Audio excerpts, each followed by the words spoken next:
The stars looked different from this far away from Earth. Ambassador Daewon Park stood at the window of the UESS Harmony, watching the massive space station grow larger as they approached. Outpost Viridian 7 was huge, spinning slowly in the darkness of space. It looked like a giant wheel made of metal and lights. "Dad, look. You can see the docking rings?" Yuna pressed her small face against the window, her breath making fog on the glass. She was 8 years old with bright eyes that seemed to hold all the wonder in the universe. Daewon smiled and put his hand on his daughter's shoulder. "Yes, sweetheart. That's where we'll dock. Then we have 3 days of meetings with the Empire's Trade Council." His wife, Dr. Hana Kim, walked over from her workstation. She was a scientist who studied alien life. "Yuna, remember what we talked about? Stay close to us. The station has many areas where humans aren't allowed." Yuna nodded, but her attention was already back on the window. She loved space, loved the idea of meeting aliens and exploring new worlds. That's why her parents had brought her on this trip. It was supposed to be safe. It was supposed to be educational. The Harmony docked with a soft thud. The airlock hissed open, and they walked into the station. The first thing that hit them was the smell. It wasn't bad, just different. Alien. The air had a metallic taste, and the gravity felt slightly heavier than Earth's. Aliens walked past them in the corridor. Tall ones, short ones, some with scales, others with fur. Yuna's eyes went wide with excitement. She had seen pictures, but seeing real aliens was different. They were real, walking and talking, living their lives. A station official greeted them. He was a draconite, one of the Empire's ruling species. He looked like a walking lizard, tall and covered in dark green scales. His eyes were yellow and cold. "Ambassador Park," the draconite said in perfect English, though his voice sounded like rocks grinding together. "Welcome to Viridian 7. I am Station Administrator Velkoth. Your quarters are ready. The first meeting begins tomorrow at 800 hours. Daewon shook the alien's hand, feeling the rough scales against his skin. "Thank you. We're honored to be here." The first 2 days passed without problems. The meetings were boring for Yuna, so Hana would take her on tours of the public areas. They visited the observation deck, the cultural center, and the food court where vendors sold strange foods from 100 different worlds. On the third day, everything changed. Daewon and Hana were in a meeting with the Trade Council. Yuna sat in the waiting area outside, drawing pictures of the aliens she had seen. She was supposed to stay there, but she was 8 years old and curious. When she saw a door open down the corridor, showing a room full of interesting equipment, she couldn't help herself. She got up and walked toward it. The corridor was empty. Signs on the walls showed symbols she couldn't read. She didn't know they said restricted area and military personnel only. Inside the room, Yuna found what looked like a control center. Screens showed star maps and ship positions. It was fascinating. She moved closer, wanting to see better. "Human child." The voice was sharp and angry. Yuna spun around. A draconite in a military uniform stood in the doorway. His scales were darker than the administrator's, almost black. Silver symbols marked his armor. This was Commander Thelvox, head of station security. "I'm sorry," Yuna said, her voice small. "I just wanted to look." "I wasn't touching anything." Thelvox's yellow eyes narrowed. "This is a restricted military zone. You are committing espionage against the Galactic Empire." "No, I'm just a kid. I got lost. Please, I want to go back to my parents." Tears started forming in Yuna's eyes. She was scared now. The commander pulled out a weapon. It looked like a gun, but was made of strange metal that glowed blue. "Imperial Security Protocol 773. Unauthorized presence in military zones. Penalty, immediate execution. Please, no." Yuna raised her small hands. "I'm sorry." "I'm sorry." Thelvox pulled the trigger. The blue energy hit Yuna in the chest. She fell backward, her body hitting the floor with a soft sound that seemed too quiet for something so terrible. Her eyes stayed open, staring at nothing. In the conference room, an alarm went off on Hana's personal device. It was connected to Yuna's location tracker. The signal had just gone flat. "No," Hana whispered. She stood up so fast her chair fell over. "No, no, no." Daewon grabbed her arm. "What's wrong?" "Yuna, her tracker." "It's..." "Oh God, Daewon, it's showing critical failure." "That means that they ran." The Trade Council members shouted behind them, but they didn't care. They ran through the corridors, following the last known location on the tracker. Station security tried to stop them, but Daewon pushed past them. They found her in the control room. She looked so small on the floor like she was just sleeping.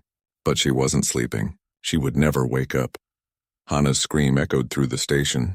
It was a sound of pure grief. The sound of a mother's heart breaking into a million pieces. She fell to her knees beside Yuna's body, pulling her daughter into her arms. Daewon stood frozen, his mind refusing to accept what his eyes were seeing. This couldn't be real. Not his little girl. Not Yuna, who loved stars and drawing and wanted to be friends with everyone. Commander Thelvok stood at attention. Ambassador, your daughter violated Imperial security protocols. She entered a restricted military zone. My actions were justified under Imperial law. Something broke inside Daewon at those words, something that could never be fixed. He turned to look at the commander, and his eyes held a coldness that made even the Draconite step back. She was 8 years old, Daewon said, his voice barely above a whisper. She was a child. She violated protocol. The response was appropriate. Station Administrator Velkoth arrived with more security. Ambassador Park, I understand your grief. However, Commander Thelvox acted within his authority. The Empire regrets this incident, but no laws were broken. No laws were broken, Daewon repeated slowly. You murdered my daughter, and you say no laws were broken. Please understand, Ambassador. Your species is new to the Empire. Perhaps human emotions make it difficult for you to see reason. This is how justice works in civilized space. Daewon looked down at his wife, still holding their daughter's body. He looked at Yuna's face, peaceful in death. He looked at the aliens standing around them, unmoved by the tragedy they had caused. This is your justice, he said quietly. Then you're about to learn what human justice looks like. 2 days later, Daewon stood before the cameras. His face was calm, but his eyes burned with cold fury. Behind him, Yuna's picture filled the screen. A smiling 8-year-old girl who would never smile again. People of Earth, people of humanity scattered across the colonies. I speak to you today not as an ambassador, but as a father. The Galactic Empire murdered my daughter. They called it justice. They offered no apology, no remorse. They said she deserved to die because she was curious. Because she was a child, his voice grew harder. The Empire thinks we are weak. They think we will accept this. They think we will bow our heads and accept their version of justice. They are wrong. I am calling for war. Totalva. Not for territory or resources. For one reason only, to make them remember her name. To make them understand that human lives matter, that our children matter, that Unipark mattered. They killed our daughter. They called it justice. Now they will learn what humanity calls justice. The message spread across Earth and all human colonies within hours. The reaction was immediate and overwhelming. People took to the streets not in riots but in silent vigils. Yuna's picture appeared everywhere. On buildings, on ships, on screens in every city. The United Earth Council convened an emergency session. The vote was unanimous. Humanity would withdraw from the Galactic Empire. But that wasn't enough. Admiral Bora Choi, commander of Earth's space fleet, stood before the council with a proposal that would change everything. We have the capability for war, she said. We have weapons the Empire doesn't know about. Technologies we kept hidden, waiting for the right moment. This is that moment. The council voted again. War. Not just any war, Totalva. A war where mercy would be as dead as Unipark. In the Galactic Empire's capital, High Chancellor Gorthun received the news with amusement. Humanity declaring war? It was laughable. They were a primitive species, barely a century into space travel. They had 47 ships. The Empire had thousands. Let them come, Gorthun said to his advisors. We will teach them their place in the galactic order. Perhaps a quick military defeat will make them more cooperative in the future. He had no idea what was coming. None of them did. The Empire had made many mistakes in its long history, but this would be its last. They had killed one human child and thought it didn't matter. They were about to learn that every human life mattered. They were about to learn what happens when you give humanity a reason to unite in hatred. They were about to learn that the most dangerous thing in the universe isn't the biggest weapon or the largest fleet. It's a parent who has nothing left to lose. Deep beneath the mountains of South Korea, in a facility that didn't exist on any official map, Dr. Ji Ho-yoon stood before the United Earth Council. The room was small and cold, filled with the most powerful leaders on the planet. They all looked at him with the same question in their eyes. Can we actually win this war? Dr. Yoon was a small man with tired eyes and gray hair. He looked like someone's grandfather, not the head of Earth's most secret weapons program. He touched a button and the lights dimmed. A hologram appeared in the center of the room. For 20 years, he began, his voice quiet but steady. Humanity has been lying to the Galactic Empire. We signed their treaties. We agreed to their weapons limitations. We promised to be good little members of their empire. He paused. We lied about everything. The hologram changed, showing a massive warhead. This is a quantum disruption weapon. The Empire banned it 300 years ago. Their shields can't stop it. When it hits a ship, it doesn't explode. It makes the atoms forget how to stay together. The ship just falls apart, molecule by molecule. Admiral Bora Choi leaned forward. How many do we have? 4,000. Enough to destroy their entire battle fleet twice over.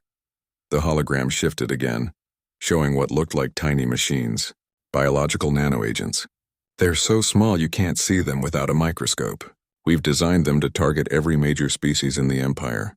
They get into their bodies and shut down their organs. It looks like natural illness. They'll never know what hit them. One council member spoke up. That's a war crime. Using biological weapons, Dr. Yoon looked at the man. His eyes were cold. They executed an 8-year-old child for being curious. I don't care about war crimes anymore. The room fell silent. Finally, Admiral Choi spoke. Show us everything. I want to know every weapon we have. Dr. Yoon spent the next 2 hours revealing Earth's hidden arsenal. Kinetic kill drones that could swarm enemy ships like angry bees. Neural disruptors that could drive aliens insane with fear. Stealth ships that could get within striking distance undetected. Weapons so terrible that humanity had kept them secret, hoping never to use them. General Hyunwoo Kang stood up when the presentation ended. He was a big man with scars on his face and hands that had seen too many battles. We can win this war, he said simply. But we need to be smart about it. The Empire has numbers. We have surprises. We hit them hard, we hit them fast, and we don't stop until they beg for mercy. And then, someone asked. Kang's face was grim. Then we keep hitting them. This isn't about mercy. This is about making sure they never forget what happens when you hurt one of ours. The council voted. The war plan was approved. Operation Yuna's Tears would begin in 72 hours. In a small apartment on Earth, Daewon Park sat in darkness. He hadn't eaten in 3 days. Hadn't slept. He just sat there holding one of Yuna's drawings. It showed a human girl and an alien holding hands under a sky full of stars.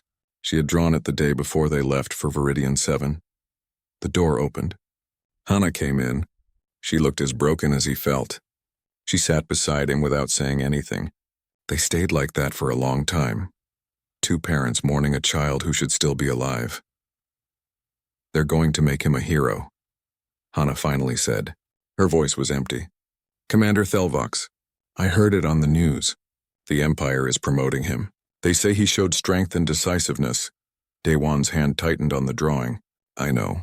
I want him dead, Daewon. I want all of them dead. Is that wrong? Does that make me a monster? No, he said quietly. It makes you human.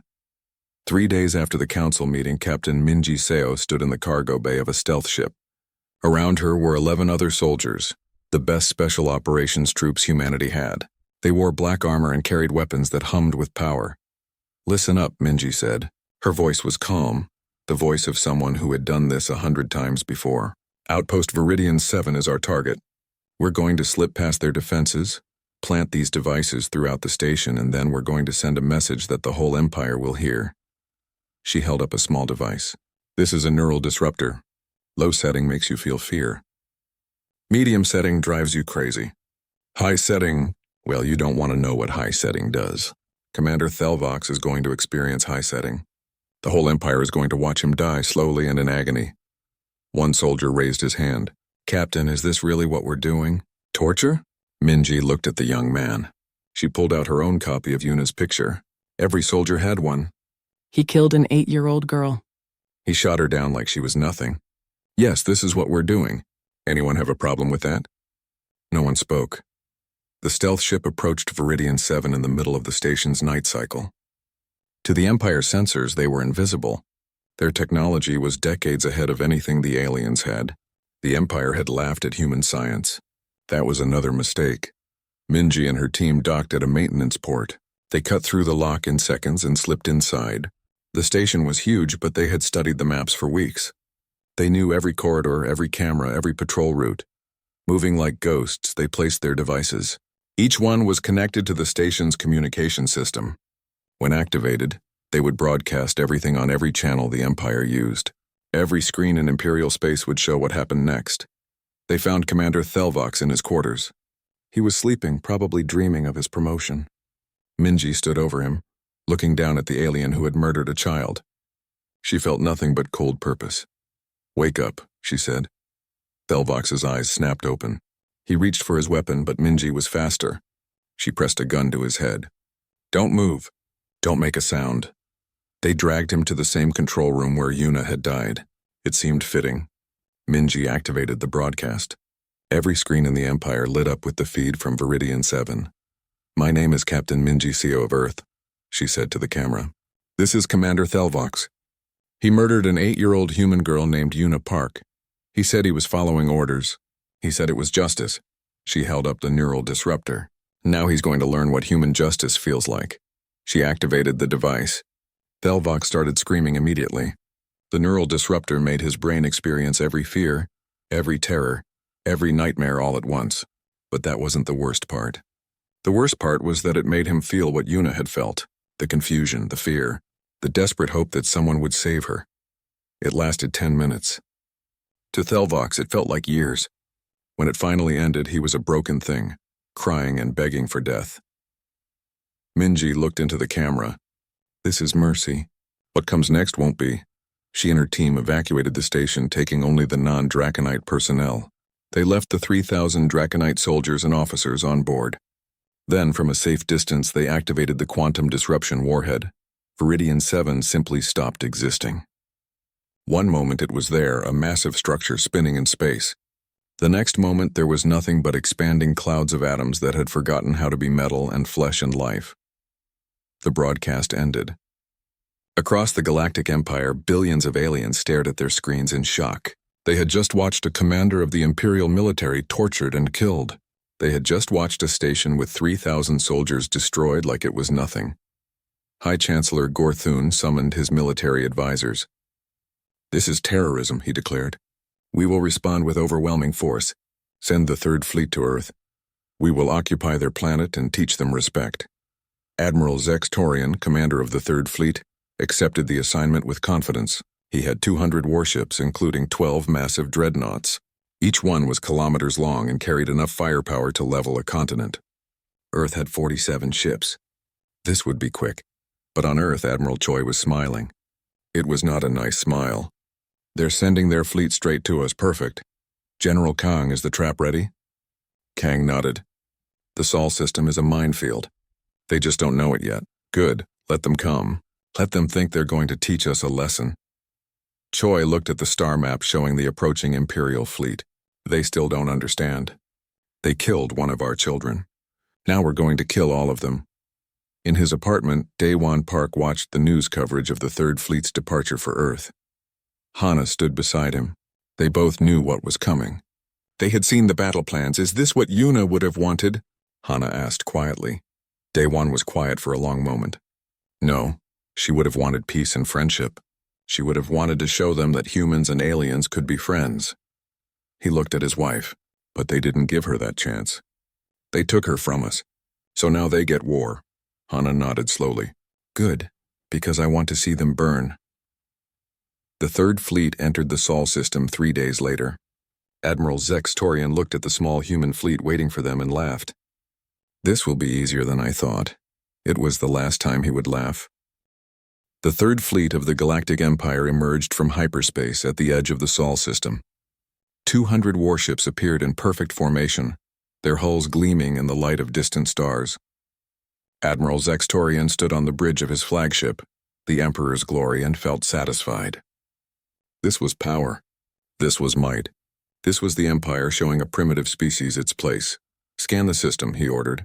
His crew worked quickly, their hands moving over strange controls. Screens lit up with information. "Sir, we detect 47 human vessels. They appear to be in defensive formation near their home planet." Zex Torian smiled. 47 against 200. The humans were either very brave or very stupid. Probably both. Send them the standard surrender terms. Offer to spare civilian populations if they submit immediately. The message was sent. Minutes passed. Then a reply came back. It was just 3 words spoken by Admiral Bora Choi herself. Come and take it. The bridge crew laughed. Even Zextorian chuckled. These humans had spirit, he'd give them that. Foolish spirit, but spirit nonetheless. Very well.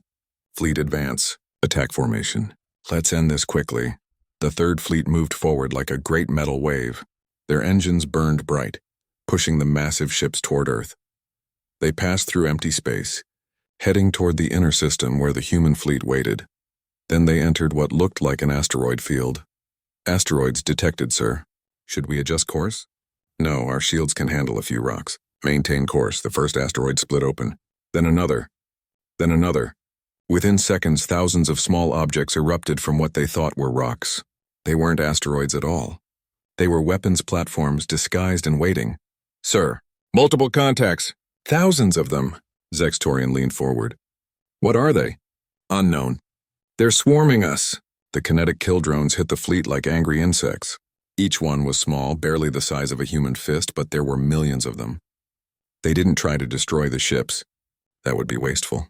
Instead, they went after specific targets. Communication arrays exploded in sparks. Sensor nodes went dark. Weapon hardpoints shattered under precise impacts. The drones knew exactly where to hit, exactly what to destroy. Within 5 minutes, the proud Third Fleet was blind, deaf, and unable to coordinate their weapons. Get those things off us, Zextorian shouted. Fire all defensive weapons. But the drones were too small, too fast, too many. For every one destroyed, 10 more took its place. The Empire's mighty warships fired desperately into space, hitting nothing but their own fleet more often than the drones. Then the human ships attacked. Admiral Choi watched from the bridge of the Indomitable. Her fleet had been waiting for this moment. Years of preparation, decades of secret research. All for this. All ships fire quantum torpedoes. Target the dreadnoughts first. The torpedoes launched. They didn't look impressive, just small missiles that moved fast. But when they hit the Imperial shields, something impossible happened. They went right through.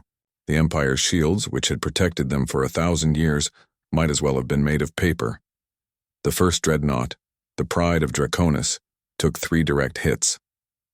For a moment, nothing seemed to happen. Then it started to come apart. Not from explosions. It just fell apart. Pieces of hull drifted away. Internal structures became visible. Crew members were exposed to space. The ship dissolved like sugar in water. What's happening? Zextorian stared in horror. What weapon is that? His science officer checked the readings, his face turning pale. Sir, those weapons, they're destabilizing matter at the quantum level. They're breaking the bonds that hold atoms together. Our shields can't stop them because they phase through normal matter. That's impossible. That technology was banned. It doesn't exist. Tell that to the humans, sir. Another dreadnought died. Then another. The massive ships, each carrying thousands of crew, each supposedly invincible, were being erased from existence. The smaller vessels fared no better. Cruisers, destroyers, frigates all fell to the human weapons. The Third Fleet tried to fight back, but they couldn't see their targets. Couldn't coordinate their attacks. Couldn't even call for help. The communication systems were destroyed. They were alone in the dark, being torn apart by an enemy they had underestimated. Some Imperial ships tried to surrender. They sent out signals on every frequency they could. They powered down their weapons. They turned on emergency lights in the pattern that meant submission. The humans ignored them. Every surrender signal was met with more torpedoes. Escape pods were targeted and destroyed. There would be no prisoners. No mercy, this wasn't a battle. It was an execution. On board a human fighter, young pilot Subin Park pressed the trigger again and again. Each shot found a target. Each target died. In the cockpit beside her controls was a picture of Yuna. She looked at it between shots. For you, Subin whispered. For all of us. So they never hurt another child. Admiral Zextorian finally understood. This wasn't about territory or resources. This was about revenge. The humans didn't want to conquer the Empire. They wanted to destroy it, and they had the weapons to do it. He tried to send a message to the Imperial capital. A warning. The humans weren't primitives. They weren't weak. They were something far more dangerous. They were angry, capable, and absolutely merciless. But his communications were down. He couldn't send anything. He looked at his tactical display and saw ship after ship winking out of existence. 200 had become 100. 100 became 50. 50 became 20. Then he saw something on his screen that made his blood run cold. The human flagship, the Indomitable, was accelerating, heading straight for the Emperor's glory. Admiral Choi sat in her command chair, calm and ready. She had already given the orders. Her crew had already evacuated to escape pods which had been launched toward Earth. She was alone on the ship now, just her and the engines and the weapon systems. She activated the ship-wide broadcast. Every Imperial vessel still functioning could hear her. Every human ship heard her too. "My name is Admiral Bora Choi of Earth. I'm the daughter of farmers who believed in peace. I became a soldier to protect that peace. But you took something from us. You murdered a child and called it justice. Now you know what real justice costs." She armed the self-destruct sequence. The Indomitable was old, but she was packed with every explosive the humans could fit inside her. When she blew, she would take everything around her. "This is for Una Park, remember her name. Remember that one human child mattered more than your entire fleet. Remember that we will never forget." The Indomitable hit the Emperor's glory at full speed. The collision alone destroyed both ships. Then the explosives went off. A miniature sun bloomed in space, bright enough to be seen from Earth with the naked eye. When the light faded, 17 more Imperial ships were gone. Caught in the blast, vaporized, the battle was over. The Third Fleet of the Galactic Empire no longer existed. 200 ships had entered the Sol system. None left. 90,000 crew members, experienced soldiers and officers, were all dead. The humans had lost 9 ships and 4,000 people, including Admiral Choi. On Earth, in the military command center, General Kang watched the last Imperial ship die. The room was silent. They had won, but it didn't feel like victory. Too many good people had died.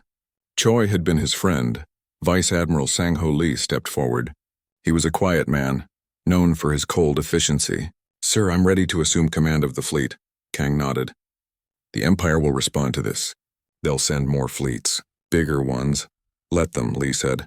His voice was like ice. "We just proved we can destroy them in our own space. Now it's time to take the war to them. Make them afraid in their own homes." In the imperial capital of Suprema, High Chancellor Gorthun received the news. At first he didn't believe it. The Third Fleet was gone, all of it impossible, but the reports kept coming. Long-range sensors confirmed it. The debris field where the fleet had been, the silence where 90,000 voices should be. For the first time in his long life, Gorthun felt fear. Real fear. The Empire had stood for 3,000 years. It had conquered hundreds of worlds. It had never lost an entire fleet. Not once, never. How did this happen? He asked his advisors. How did they do this? His military commander, General Vortex, looked sick. They've been hiding their capabilities. All these years they made us think they were primitive, weak. They lied, Chancellor. They've been preparing for war since the day they joined the Empire. Then we underestimated them. Yes, sir. Badly. Gorthun stood up. He was old, older than most of his species lived. He had guided the Empire through wars and peace, through good times and bad. But this was different. This was existential. Mobilize the Second Fleet and the Fourth, and the Seventh. I want every available ship prepared for war. The humans have struck first, but we will crush them. We are the Empire. We do not lose to primitives. But in his heart, Gorthun knew the truth. The Empire had already lost something important. They had lost their image of invincibility. Every species in the Empire had seen what happened. They had seen the mighty Third Fleet destroyed. They had seen the Emperor's glory blown apart. The Empire was afraid. And fear was contagious. On Earth, Daewon Park watched the news coverage of the battle. Yuna's picture was everywhere, displayed on screens and buildings. 6 months after the Battle of Sol, Vice Admiral Sang-Ho Lee stood on the bridge of his new flagship, the Relentless. Around him, his fleet prepared for the next phase of the war. They were no longer defending Earth. Now they were attacking. Sir, all ships report ready, his communications officer said. Lee nodded. He was a different kind of leader than Admiral Choi had been. She fought with passion and anger. He fought with cold calculation. Both were effective. Both were deadly. Operation Silent Night begins now, he said. All strike groups, you have your targets. Remember, we don't follow their rules. We don't give warnings. We strike hard, strike fast, and disappear before they can respond. Make them afraid to sleep at night. The human fleet split into dozens of smaller groups, each one headed to a different Imperial target. The Empire had thousands of worlds, but they couldn't defend them all. Not anymore. Not against an enemy that could appear anywhere, anytime. Captain Tai Yang Xin commanded one such group. His target was a mining colony called Vex 7. It produced rare metals that the Empire needed for their warships. Without it, their ship production would slow down. His ships appeared at the edge of the system, silent and invisible to Imperial sensors. They moved like ghosts closing in on their target. The colony had some defenses, but nothing that could stop them. Target the mining equipment first, Tai Yang ordered. Then the refineries. Leave the residential areas alone unless they shoot at us. The attack lasted 20 minutes. When it was over, Vex 7's ability to produce metals was destroyed. The humans left behind only one thing, a holographic projector that displayed Yuna's picture and a message. Remember her name. The same pattern repeated across Imperial space. Research stations destroyed, trade hubs burned, military bases erased. The humans didn't try to hold territory. They just wanted to hurt the Empire, to make them bleed. Commander Yujin Bei had a different mission. She commanded a stealth frigate called the Shadow. Her job was assassination. The Empire had governors, military leaders, and officials who ran their worlds. Yujin's job was to make them disappear. She slipped onto the Draconite homeworld, moving through their cities like a ghost. Her first target was Governor Krell Voth, who had publicly praised Commander Thelvox for killing Yuna. He said the commander had shown strength and wisdom. Yujin found him in his mansion, surrounded by guards and security systems. She bypassed them all. Her training was the best humanity could provide, and her motivation was absolute. She entered his bedroom in the middle of the night. The governor woke to find a human standing over him. Before he could scream, Yujin placed a hand over his mouth. She showed him Yuna's picture. "You said killing her showed strength," Yujin whispered. "Let me show you what human strength looks like." She activated a neural disruptor. Not the high setting. Medium. Enough to make him feel terror, to make him understand what Yuna felt, but not enough to kill quickly. He suffered for hours before his heart finally stopped. She left Yuna's picture on his chest. The guards found him in the morning and knew immediately who had done it. The humans. The ghosts who killed in the night and left no trace except a child's innocent face. But the cruelest weapon came from Dr. Hana Kim. She had spent months in her laboratory working without sleep, driven by grief and hatred. She had created something terrible. It was a pathogen, a tiny virus designed specifically for Draconite biology. When it infected them, it didn't kill quickly. It made them sick, made them weak, made them feel the same helplessness that an 8-year-old girl had felt in her final moments. She presented it to the War Council. General Kang was there, along with Vice Admiral Lee and the other military leaders. Even Ambassador Park attended, though he rarely spoke anymore. "This is a biological weapon," Hana explained. Her voice was flat, empty of emotion. "It targets only Draconites. It will spread through their population quickly. Millions will die." Kang shifted uncomfortably. "Dr. Kim, using biological weapons crosses a line. It makes us no better than them." Hana looked at him with dead eyes. "They murdered my daughter and called it justice. I don't want to be better than them. I want them to suffer. I want them to know what it feels like to lose someone precious. I want them to understand exactly what they took from me." The room fell silent. Finally, someone called for a vote. The measure passed by a single vote. The pathogen would be deployed. 3 weeks later, the plague hit 3 Draconite colony worlds. It spread through their cities like wildfire. Hospitals filled with the sick and dying.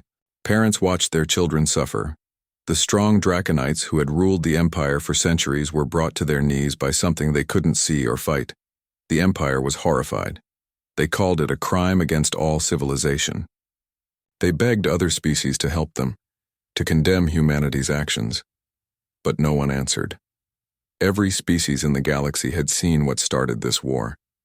They had seen an 8-year-old child executed for curiosity. They had seen the Empire refuse to apologize, refuse to show any remorse. Now they saw the consequences. Some quietly supported the humans. Others stayed silent out of fear. But none would help the Empire. They were alone. High Chancellor Gorthun watched his empire crumble. Military losses mounted. Colonies fell. Trade routes closed. Species that had been loyal for centuries started to rebel or simply withdraw. The Empire was falling apart, and he couldn't stop it. He sent Ambassador Velcris to negotiate with Earth. Velcris was from a species known for their diplomatic skills. If anyone could make peace, it was him. The meeting took place on a neutral station. Velcris arrived with hopes of finding a peaceful solution. He was met by Ambassador Daewon Park. Park looked different than he had a year ago. Thinner, older. His eyes held a coldness that made even the experienced diplomat uncomfortable. Ambassador Park, Velcris began carefully. I come with peace terms from the Empire. We acknowledge that mistakes were made. The death of your daughter was unfortunate. We are prepared to offer compensation and— Stop, Park said quietly. Velcris paused. Ambassador? My daughter's name was Yuna. Not your daughter. Not the child. Yuna Park. Say her name. Of course. The death of Yuna Park was unfortunate and— It wasn't unfortunate. It was murder. Say it. Velcris hesitated. This was not going as planned. Ambassador, I'm trying to find a peaceful solution here. There is no peaceful solution. Here are our terms. The Galactic Empire will dissolve completely. All Imperial leadership will be executed publicly. Every species will be free to govern themselves, and humanity will establish oversight to ensure nothing like this ever happens again. Those terms are impossible. The Empire has existed for 3,000 years. You're asking for total surrender. Yes. That's exactly what I'm asking for. The High Chancellor will never accept that. Park stood up. Then the war continues. We will burn every Imperial world. We will hunt down every leader. We will not stop until the Empire is nothing but dust and memory. Go back to your Chancellor and tell him that. You're condemning billions to death. They condemned my daughter to death for being curious, for being 8 years old. They started this. We're going to finish it. Velcris left the meeting shaken. He had negotiated peace in dozens of wars, but he had never met anyone as unmoved as Ambassador Park. The humans weren't interested in compromise. They wanted revenge, pure and absolute. Back on Earth, General Kang reviewed casualty reports. The war was going well from a military standpoint. Human losses were relatively low. Imperial losses were catastrophic. But he wondered about the cost to humanity itself. General, Vice Admiral Lee entered his office. We have a new target, the Empire's largest shipyard. If we destroy it, they won't be able to build new ships. Kang looked at the proposal.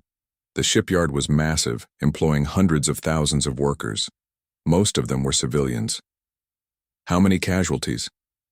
Estimated 200,000, mostly civilian. Can we evacuate them first?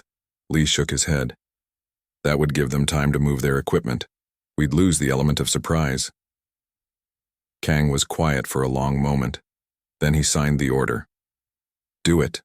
But Lee, when this war is over, we need to remember what we became. We need to remember that we did terrible things, even if we believed they were necessary. Yes, sir. The attack on the shipyard was devastating. Kang led it personally, feeling that if he was going to order such destruction, he should at least witness it. The shipyard was destroyed completely. 200,000 lives ended in fire and vacuum. Afterward, Kang stood alone in his quarters looking at his hands. They were clean, but he felt like they would never be clean again. He had become a monster. Maybe they all had. But they were monsters with a purpose. 3 years into the war, the Galactic Empire was a shadow of its former self. Dozens of worlds had declared independence. The military was scattered and demoralized. Trade had collapsed. and humanity showed no signs of stopping. High Chancellor Gorthun sat in his palace on Suprema, the imperial capital. He was old and tired.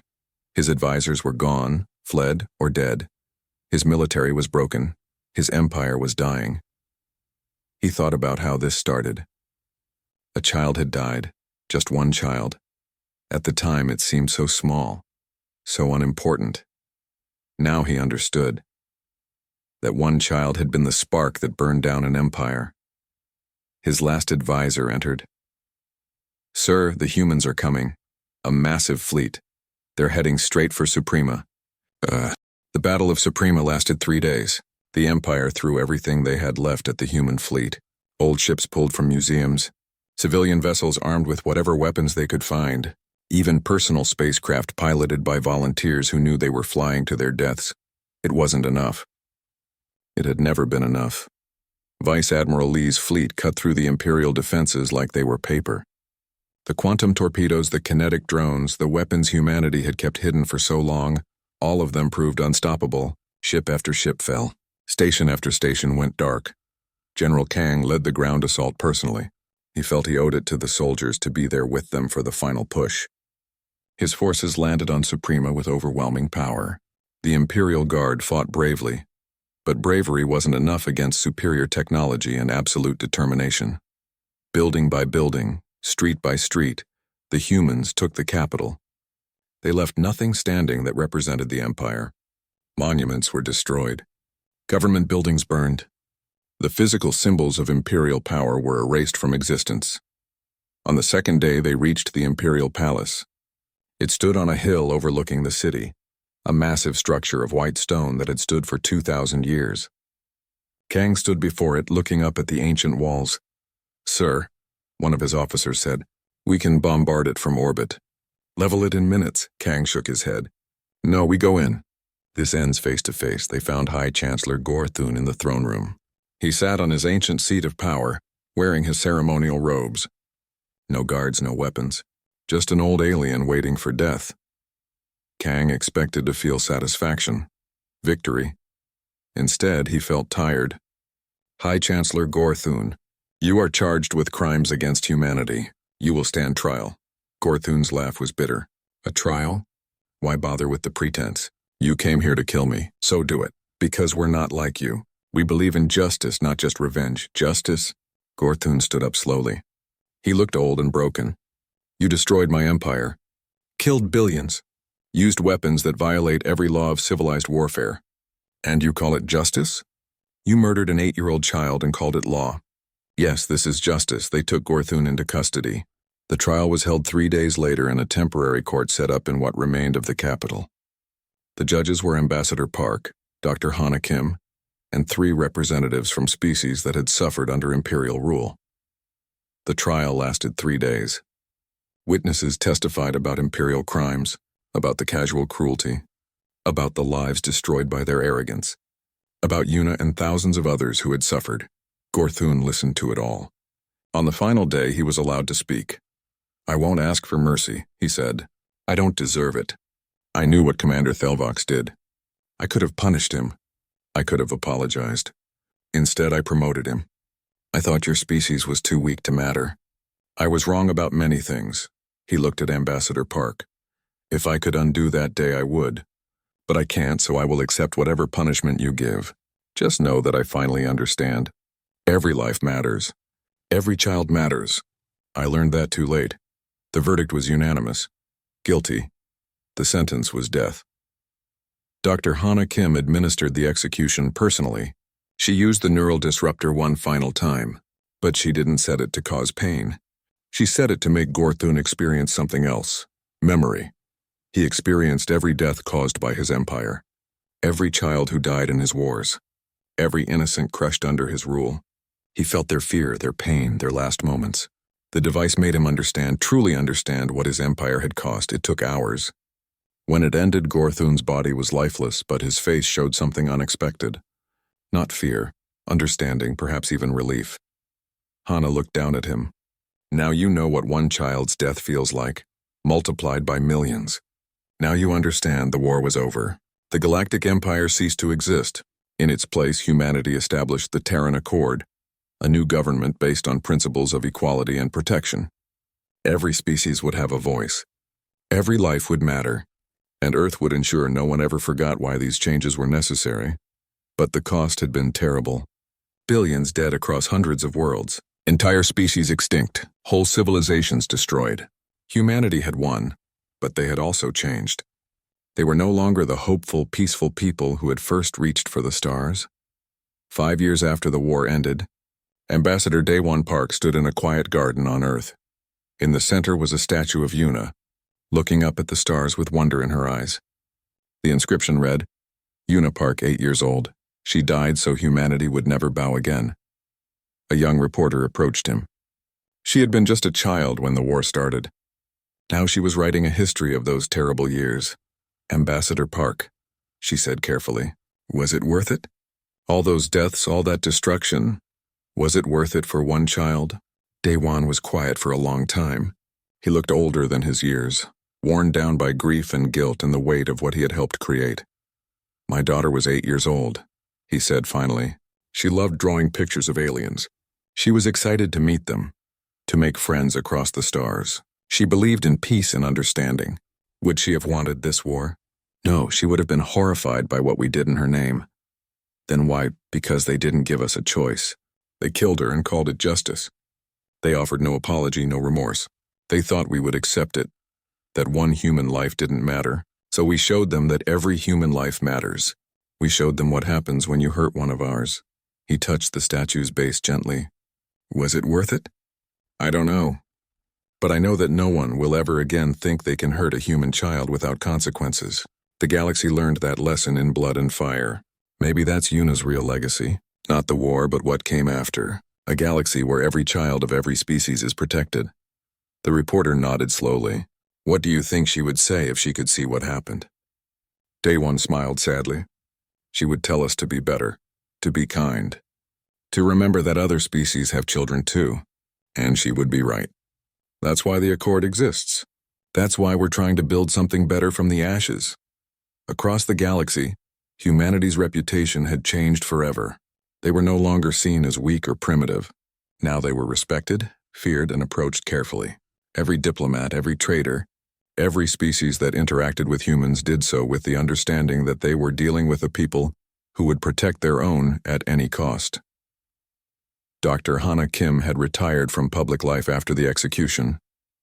She spent her remaining years running hospitals and orphanages on the outer colonies.